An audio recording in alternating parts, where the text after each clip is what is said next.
नमस्कार दोस्तों, मैं जानवी आपका स्वागत करती हूँ निवेश के रिस्क सीरीज में। ऐसा कोई भी निवेश नहीं है जिसमें रिस्क ना हो, पर काफ़ी निवेश एक से ज़्यादा सुरक्षित हो सकते हैं। यह सीरीज में हम चर्चा कर रहे हैं ऐसे ही रिस्क के बारे में, और यह सारी चर्चा करेंगे हम certified financial planner Forum Shah के साथ। फोरम, एक बार फिर से स्वागत है आपका आज के एपिसोड में। हाय जानवी। और आज का टॉपिक है मार्केट टाइमिंग रिस्क।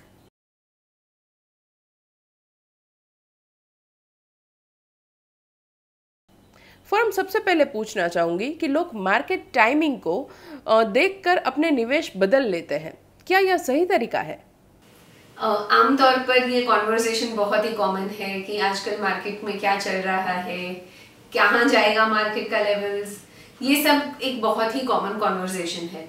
हाल ही में मैं बस से ट्रैवल कर रही थी, तभी मैंने सुना था ये कॉन्वर्सेशन। दो लोग थे, वो बात कर रहे थे एक दूसरे में कि भाई मार्केट तो बहुत ही गिर रहा है, मैं सोच रहा हूँ सारे पैसे निकाल के फिक्स डिपॉजिट में डाल दूँ और फिर देखते हैं आगे क्या होगा, जैसे कुछ चेंज होगा फिर वापस सोच लेंगे कि क्या करना है। तो भाई ऐसा है कि हमें लगा पीपल स्टार्ट इन्वेस्टिंग या इन्वेस्टमेंट्स के जो डिसीजंस होते हैं वो मार्केट बेस्ड लेते हैं। उन्हें ये रियलाइज नहीं होता है कि जो मार्केट के उतार चढ़ाव है वो कई सारे पैरामीटर्स पे डिपेंड करते हैं। जैसे कि अगर इंटरेस्ट रेट मूवमेंट्स है, अगर इंटरेस्ट रेट बढ़ रही है तो वो क्यों बढ़ रही है, हमारे इकोनॉमी में क्या चेंजेस आ रहे हैं, उस वजह से मार्केट पे असर कैसे हो रहा है, या गवर्नमेंट की कोई रेगुलेशंस या रूल्स आते हैं या चेंज होते हैं तो उस वजह से भी मार्केट पे असर होता है। ये सारी तो फिर भी एक फैक्चुअल चीजें हैं। कई बार तो हमने देखा है कि इमोशंस के वजह से भी मार्केट में उतार चढ़ाव होता है। जैसे कि जब ये पैंडेमिक हिट हुआ था मार्च में, लोगों के मन में बहुत ही घबराहट थी, उन्हें नहीं पता था कि फ्यूचर में क्या होने वाला है। उस रिएक्शन से लोगों ने पैसे, काफी सारे जो इन्वेस्ट किए हुए पैसे थे वो भी विड्रॉ कर लिए थे, उस वजह से भी हमने देखा कि मार्केट गिर सकता है। तो ये सारे चीजें जो है वो एक्सटर्नल कंडीशंस है, उसके उतार चढ़ाव के हिसाब से हमें हमारे निवेश कभी भी चेंज नहीं करने चाहिए।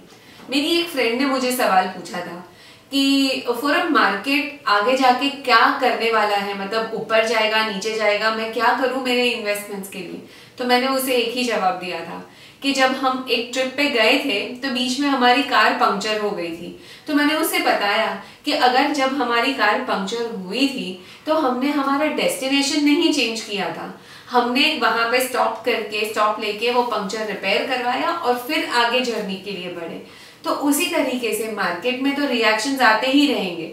अगर हमारी सिचुएशन हमें लगती है कि it is not fitting in properly with the market, तो हमें पॉज लेना चाहिए, ब्रेक लेना चाहिए और फिर आगे का सोचना चाहिए, ना कि इन्वेस्टमेंट डिसीजंस घड़ी चेंज करने चाहिए। क्या मार्केट को प्रेडिक्ट करना किसी के हाथ में है? जानवी, आपने जो पूछा है प्रिडिक्शन ऑफ द मार्केट, ये एक कंप्लीट गेस वर्क है। ये प्रिडिक्ट करना बहुत ही नामुमकिन है। हालांकि थोड़े बहुत लोग जो है वो एनालिसिस करते हैं और वो गेस वर्क कई बार सही भी होता है, बट जरूरी नहीं है कि एवरी टाइम वो सही हो। और दूसरी चीज ये कि जो मार्केट मूवमेंट्स है वो कई सारे पैरामीटर्स पे डिपेंड करती है। तो अगर हम वो सारे पैरामीटर्स एक ही बार में गैस कर लें तो ही हम वो मार्केट को गैस कर पाएंगे या प्रेडिक्ट कर पाएंगे। और अगर लोग मार्केट प्रेडिक्ट करना शुरू कर दे तो हर कोई अमीर होगा, कोई नुकसान करेगा ही नहीं मार्केट में।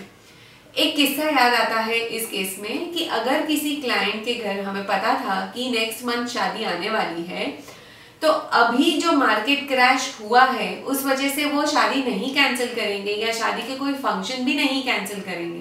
तो हमारी जरूरतें जो है वो फिक्स्ड है, वो हमें पता है, इसके लिए ही हम उस हिसाब से निवेश करते हैं।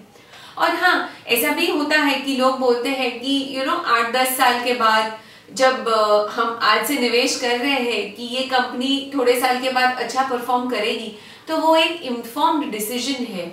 वो हम सोच समझ के वो कंपनी के बारे में रिसर्च करके फिर उसमें निवेश करते हैं। ये प्रेडिक्शन नहीं होता है, ये एक इन्फॉर्म्ड डिसीजन होता है। तो प्रेडिक्शन जो है वो जरूरी नहीं है कि हर टाइम सही हो, वो गेसवर्क होता है। मार्केट में टाइम इन का क्या इंपॉर्टेंस है टाइमिंग के सामने? Time in the market is usually guesswork. वो हमारे किसी के हाथ में नहीं होता है। प्रेडिक्शन तो हम कर नहीं सकते हैं। जो हमारे लिए इम्पोर्टेंट है वो है टाइम इन द मार्केट। मतलब हम कितने समय तक निवेश कर सकते हैं या इन्वेस्टेड रह सकते हैं। अभी ये किस चीज पे डिपेंड करेगा? तो जाहिर सी बात है ये हमारी जरूरतों पे डिपेंड करना चाहिए, ना कि मार्केट मूवमेंट्स के ऊपर। एक हमारे पास एक आदमी आए थे, उनकी बेटी के लिए उन्हें पैसे निवेश करने थे और काफी समय था उनके पास पैसे निवेश करने के लिए। तो उन्होंने स्टॉक मार्केट्स में इन्वेस्ट किया था। अब हमने उन्हें बताया था कि जब आपकी एक्चुअल रिक्वायरमेंट आएगी उससे कुछ समय पहले आप पैसे निकालवा लीजिए और फिक्स्ड इन्वेस्टमेंट प्रोडक्ट्स में रख दीजिए ताकि आपका प्रिंसिपल प्रोटेक्टेड रहे। बट उन्हें रिस्क लेना ज्यादा पसंद था, इसलिए उन्होंने वो नहीं सुना और सोचा कि जब ये एक्चुअल जरूरत पड़ेगी, जब फीस की पेमेंट आएगी, तब हम डायरेक्टली स्टॉक मार्केट से निकाल लेंगे पैसे। हुआ ऐसे कि जब उनको एक्चुअली पेमेंट की बारी आई, जरूरत पड़ी, तो स्टॉक मार्केट तो क्रैश हो गई थी और उन्हें जो एक्सपेक्टेड रिटर्न्स मिलने चाहिए थे वो उन्हें नहीं मिले, बिकॉज उन्होंने मार्केट टाइमिंग करने का ट्राई किया था और उनकी ज़रूरतों के हिसाब से वो इन्वेस्टेड नहीं रहे थे। So it is always important कि हम टाइम इन द मार्केट देखें, नॉट टाइमिंग द मार्केट।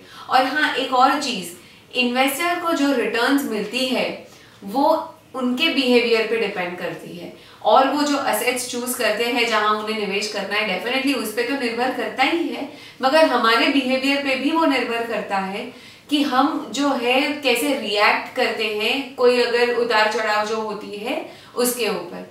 तो always remember that returns are a function of time in the market and not timing the market. Forum, बहुत शुक्रिया ये सारी जानकारी देने के लिए और हमें समझाने के लिए कि मार्केट टाइमिंग रिस्क क्या होता है।